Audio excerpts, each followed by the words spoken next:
feel like I might do stand-up right now. So. You're the second person to make that jump. Yeah, I mean, it's pretty obvious. Yeah. How you guys doing? How does it feel to be a superhero? A superhero? It feels good. In a way, I haven't started filming yet, but just the idea of it, you know, like as a kid growing up, always, reading comic books and, wanting to kind of, indulge in that world of Marvel. It's kind of cool to kind of see it come true, so I'm excited about filming.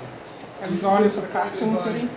Yeah, we've been, working, the fittings out, the costumes and stuff like that. You guys are in for a treat. It's pretty special. Josh has been taking his time on it and really, doing something special. So are they using the traditional blue or the new red? Say it again? Are they using the traditional blue or the new red? I can't even get into all that stuff, but that was smooth. Can you discuss your working on Fruitvale and the end result of that? Yeah, we want to know about it, huh? I want to know how you reflect on the fact that Fruitvale won at Sundance and the Academy didn't really give it as much attention as I thought it deserved. I appreciate that, but Fruitvale Station was such a personal project to me. Being a young African American male, coming from the inner city. Ryan Coogler, my writer-director, is from the Bay Area. It was a very personal story for him as well. And we just felt like it was a message, a story that we need to be told. It happens, way too often nowadays, and in the world that we live in. And if we could, do a film to get people to think after they watch our film, I think we've, done our job and done this world a service. For me personally, the first time I ever had a chance to be a lead of a film, carry a film as an actor, you always want to know if you have it, if you're able to actually do that. And for me, I answered a lot of questions personally and professionally, so it was a win-win across the board for me.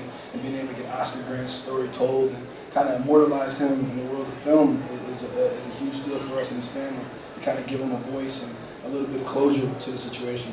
You still pushing yourself for Star Wars? I auditioned for it, man. I think, it's one of those things that, you just kind of go into the audition room and when you walk out, you just kind of leave it all behind. If it happens, it happens. If it doesn't, it doesn't. And what were you auditioning for? Say it again? What were you auditioning for? What am I? What did I? What you tried to audition for?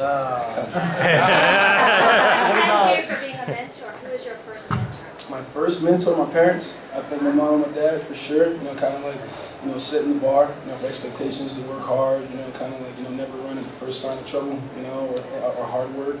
And, professionally, I want to say, Forrest Whitaker. Forrest Whitaker for sure, working with him on Fruitvale, and then, the likes like maybe like Ben Affleck that reached out and got a chance to really offer advice and try to help me make as little mistakes as I possibly could. Matthew McConaughey, Jamie Foxx, Oprah. I mean, it's crazy the people that kind of started to reveal themselves and wanted to just see me do well. So it meant a lot to me. What advice did you give to the students? I think work hard. Chase their dreams, never take no for an answer, and communicate. I was speaking from an actor's perspective, things that I look for in a director. My career is pretty much made on first-time filmmakers, working with Anthony Hemingway on Red Tails and Josh Trank on Chronicle and Ryan Coogler on Fruitvale and then, again, Tom Warrington on That Awkward Moment. So, I'll never, overlook a first-time director because it's the first time. I was a first-time actor and somebody had to, take a chance on me. So, just try to inspire them to communicate and collaborate as much as you can with your artists because that relationship is so important because you never know. My next film, Fantastic Four, from where my first time film director. After that, I'm doing Creed with Ryan Coogler, again, first time filmmaker. So those relationships are so important moving forward in this industry. I think, to try to get that through. All right, sorry guys, that's all the time that we have right now. Go so fast. Unfortunately. All right, thank you.